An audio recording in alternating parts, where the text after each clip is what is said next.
আল্লাহুম্মা ইফতাহ লি আবওয়াবা রাহমাতিক। আমল করবেন সবাই ইনশাআল্লাহ। মসজিদে যাওয়ার সময় দরজার কাছাকাছি যখন পৌঁছে যাব তখন আমরা কমপক্ষে এটি বলার চেষ্টা করব, বিসমিল্লাহ ওয়াস সালাতু ওয়াস সালামু আলা রাসূলিল্লাহ আল্লাহুম্মা ইফতাহ লি আবওয়াবা রাহমাতিক। আল্লাহর নামে শুরু করছি, হে আল্লাহ মুহাম্মদ সাল্লাল্লাহু আলাইহি সাল্লামের উপরে দরুদ এবং সালাম পেশ করেন, পাঠ করেন, মানে রহম প্রেরণ করেন, আর আমার জন্য রহমতের দরজা খুলে দেন।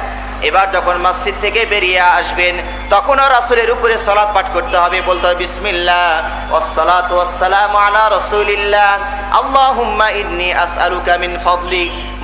মসজিদ থেকে বের হয়েও আবার দরুদ পড়বেন, কার উপরে? রাসূলের উপরে দরুদ পাঠ করবেন। কয় নাম্বার জায়গা হলো এটা? 4 নাম্বারই ক খ গ আছে, ক খ আছে, তাই না, আগে এবং পরে। 5ম নাম্বার হচ্ছে মুয়াজ্জিন যখন আযান দিল, আযান যখন শেষ হয়ে গেল তখন আমরা তড়িঘড়ি করে বলে ফেলি আল্লাহুম্মা রাব্বা হাযিহিদ দাওয়াতিত তাম্মা ওয়াস সালাতিল কাইমা, এইভাবে দোয়াটা পাঠ করি। কিন্তু সুন্নতি তরিকা এটা নয়। যারা জানেন, সবাই তো আমরা জানি দরুদ শরীফ কার মুখস্থ না আছে? আল্লাহুম্মা সাল্লি আলা মুহাম্মদ মুখস্থ আছে না নাই? আল্লাহ রাসূল হাদিসে বলছেন ইযা সামি'তুমুল মুআদ্দিন ফাকুলু মিসলা মা ইয়াকুল। তোমরা যখন মুয়াজ্জিনকে যা যা বলতে দেখো তোমরাও তাই তাই বলো। মুয়াজ্জিন যখন আল্লাহু আকবার বলবে তোমরাও আল্লাহু আকবার বলো। এরপরে কিছু জায়গায় চেঞ্জ আছে, যেহেতু আমার আলোচনা বিষয় ওইটা না, এজন্য সব বলা তো সম্ভব না, কথা ঠিক না বেঠি? মুয়াজ্জিন যা যা বলে তুমি তাই তাই বলো। এরপরে ওয়াসাল্লু আলাইয়া, এরপরে আমার উপরে দরুদ পাঠ করো। এই আদেশটা আমরা লঙ্ঘন করি, আগেই আল্লাহুম্মা রাব্বা হাযিহিদ দাওয়া শুরু করে দেই। কিন্তু আগে রাসূল বলছেন সুম্মা সাল্লু আলাইয়া, মুয়াজ্জিন যা বললো তুমি ওটা বলো, বলার পরে সুম্মা সাল্লু আলাইয়া, আমার উপরে সালাত পাঠ করো। ফাইন্নাহু মান সাল্লা আলাইয়া সালাতান সাল্লাল্লাহু আলাইহি বিআশরা, কেননা যে আমার উপরে একবার দরুদ পাঠ করবে আল্লাহ তার উপর কয়বার রহম প্রেরণ করবেন? 10 বার। তাহলে মুয়াজ্জিন আযান শেষ করে ফেললো, আল্লাহু আকবার আল্লাহু আকবার লা ইলাহা ইল্লাল্লাহ, আপনিও বলেন আল্লাহু আকবার লা ইলাহা ইল্লাল্লাহ। আযান যখন শেষ হয়ে গেল এবার শুরু করে দিন আল্লাহুম্মা সাল্লি আলা মুহাম্মদ ওয়া আলা আলি মুহাম্মদ কামা সাল্লাইতা আলা ইব্রাহিম ওয়া আলা আলি ইব্রাহিম ইন্নাকা হামিদুম মাজিদ। আল্লাহুম্মা বারিক আলা মুহাম্মাদিন ওয়া আলা আলি মুহাম্মদ কামা বারাকতা আলা ইব্রাহিম ওয়া আলা আলি ইব্রাহিম ইন্নাকা হামিদুম মাজিদ। দরুদ যখন শেষ হয়ে গেল এবার আপনি পড়ুন আল্লাহুম্মা রাব্বা হাযিহিদ দাওয়াতিত তাম্মা ওয়াস সালাতিল কাইমা। তাহলে 5ম নাম্বার আরেকটি আমরা জায়গা পেলাম, যেখানে ওই আযানের শেষে মুয়াজ্জিন যা বলবে তা বলার পরে কি পাঠ করতে হবে? দরুদ পাঠ করতে হবে। এইভাবে আমরা যখন খুতবা পাঠ করি, জুমার খুতবা, সালাতুল ঈদের খুতবা পাঠ করি, সেখানেও একটা জায়গা, ওখানেও কার উপরে দরুদ পাঠ করতে হয়? রাসূলের উপরে দরুদ পাঠ করতে হয়, এটা একটা জায়গা। আরেকটি জায়গা হচ্ছে বিবাহের খুতবা যখন আমরা পাঠ করি, বিবাহ পড়ায় না? বিবাহের খুতবার ভিতরেও রাসূলের উপরে কি পাঠ করতে হয়? দরুদ পাঠ করতে হয়। আর একটি জায়গা হচ্ছে জুমার দিন, আল্লাহ রাসূল বলেছেন ইন্না মিন আফযালি আইয়াকুম ইয়াউমুল জুমআ, যতগুলো দিন রয়েছে এই দিনগুলোর মাঝে সর্বোত্তম উৎকৃষ্ট দিন হচ্ছে জুমার দিন। কোন দিন? জুমার দিন। আমি অত্যন্ত দুঃখিত, আফসোস করে মাঝে মাঝে জুমার দিন একটু বের হলে আমরা দেখতে পাই, যেহেতু জুমার দিন সরকারি ছুটি, স্কুল বন্ধ, আমার যুবক ভাইরা সেই ঘুম থেকে উঠে ক্রিকেট নিয়ে মাঠের ভিতরে সারাটা দিন তারা খেলছে। কথা ঠিক না বেঠিক? কথা ঠিক না বেঠিক? সর্বনাশ হয়ে গেছে। শ্রেষ্ঠ একটি দিন খেল তামাশায় কাটিয়ে দিলেন পুরাটা দিন। হিসাব দিতে হবে আল্লাহর কাছে। যে সকল বাবা মায়ের সুযোগ দিচ্ছেন তাদেরকেও কি করতে হবে? হিসাব দিতে হবে। আল্লাহ রাসূল বলেছেন ইন্না মিন আফযালি আইয়ামিকুম ইয়াউমুল জুমআ, যতগুলো দিন রয়েছে এই দিনগুলোর মাঝে সর্বোত্তম দিন হচ্ছে কোন দিন? জুমার দিন। ফাআকসিরু আলাইয়া মিন সালাতিকুম, এই দিন তোমরা আমার উপরে বেশি বেশি দরুদ পাঠ করো। এই জুমার দিন বেশি বেশি রাসূলের উপর কি পাঠ করতে হবে? দরুদ পাঠ করতে হবে।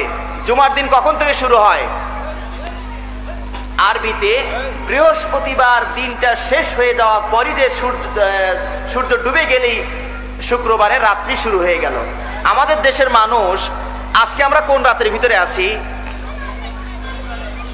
হ্যাঁ, অনেকে বুঝে ফেলেছেন, বক্তব্য বুঝে ফেলেছেন। আজকের রাত্রিটা অনেকেই মনে করবে না, রাত 12টা পর্যন্ত শুক্রবারের রাইতে এখনো আছে, কারণ এটা অমুসলিমদের ভাগাভাগি। অমুসলিমরা ভাগ করেছে অর্ধেক অর্ধেক করে, দিনের অর্ধেক আর রাতের অর্ধেক নিয়ে একটা 24 ঘন্টা বানাইছে। কথা ঠিক না ভাই? ঠিক। কিন্তু শরীয়ত বলছে যে না, এতে ভাগাভাগি নাই, এই দিনটা পুরাটাই এই রাতের আর এই দিনটা পুরাটাই ওই দিনের। কথাটা বুঝে আসছে? সুতরাং আজকে আমরা কোন রাতের ভিতরে আছি? শনিবার দিনের রাত্রে শুরু হয়ে গেছে, মাগরিবের পর থেকেই শনিবারের রাত্রি শুরু হয়ে গেছে। আগামীকাল দিন হবে, ওইটা হলো শনিবারের দিন। তাহলে গত রাত যেটা আমরা রেখে আসছি ওইটা কি ছিল? জুমার রাত ছিল, অর্থাৎ বৃহস্পতিবার দিবাগত রাত হচ্ছে কি পড়ার শুক্রবারের রাত। বৃহস্পতিবার দিবাগত রাত, শুক্রবারের রাত। এই দিনগুলোতে, এই স্থানগুলোতে বেশি বেশি কি পড়া উচিত?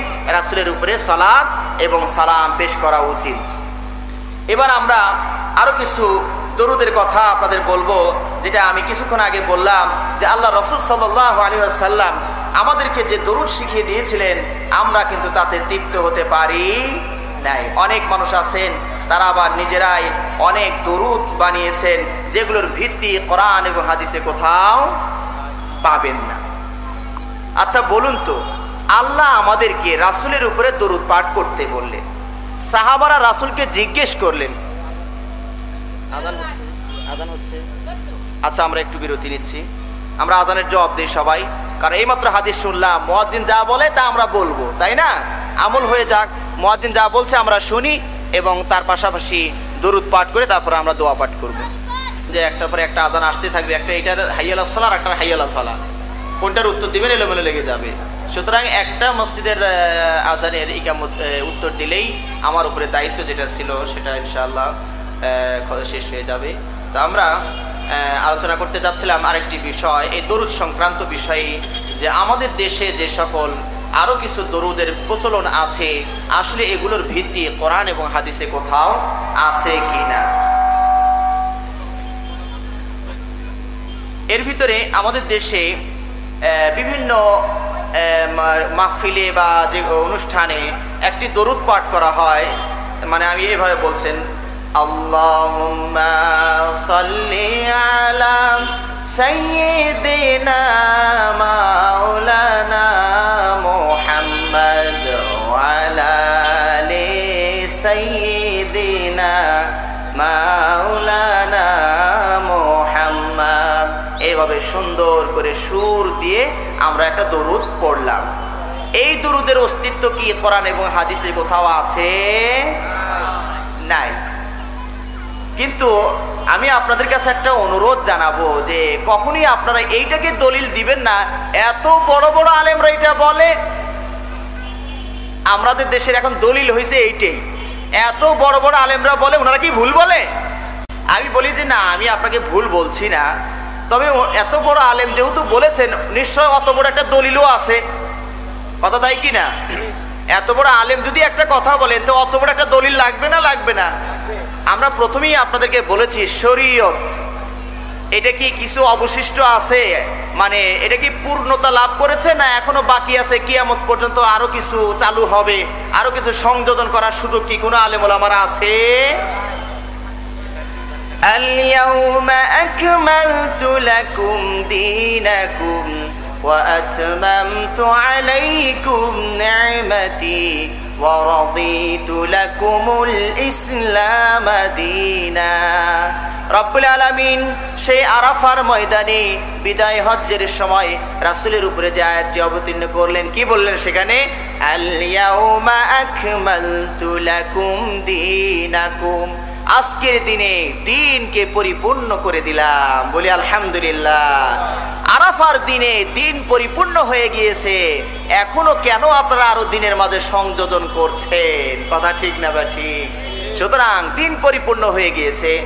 এই যে একটি গ্লাস আমার সামনে আছে, এই গ্লাসটা যদি ভরাট করে পানি দেওয়া যায়, এরপরে আপনি বললেন যে না, এরপর আমি এক ফোঁটা মধু দিই, পানি না, এক ফোঁটা মধু দিবেন, তাহলে ওই গ্লাসের যে পানি আছে ওইটা কিছুটা সাইড থেকে পড়ে যাবে না? যাবে না?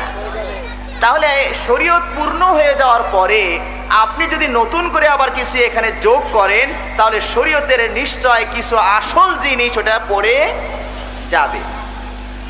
তাহলে এই যে দরুদের ভিতরে শুধু দুইটা শব্দ বাড়িয়েছি আমরা, সাইয়্যিদিনা ওয়া মাওলানা, মানে পুরোটা ঠিকই ছিল। আল্লাহুম্মা সাল্লি আলা মুহাম্মদ এইভাবে না বলে আমরা বললাম কি আল্লাহুম্মা সাল্লি আলা সাইয়্যিদিনা ওয়া মাওলানা মুহাম্মদ। আমরা বলি নিঃসন্দেহে রাসূল সাইয়্যিদ, কথা ঠিক না ঠিক? এতে কোনোই সন্দেহ নাই যে তিনি সাইয়্যিদ, সাইয়্যিদুস সাকালাইন, জিন এবং ইনসান সব দুই জাতির তিনি সরদার, তিনি হচ্ছেন নেতা, তিনি হচ্ছেন লিডার, কথা ঠিক না ঠিক? তো রাসূল সাইয়্যিদ, এতে কোনো সন্দেহ নাই, কিন্তু দরুদের মাঝে সাইয়্যিদ বসালেন কেন? এইটা হলো আপত্তি, কথা ঠিক না ঠিক?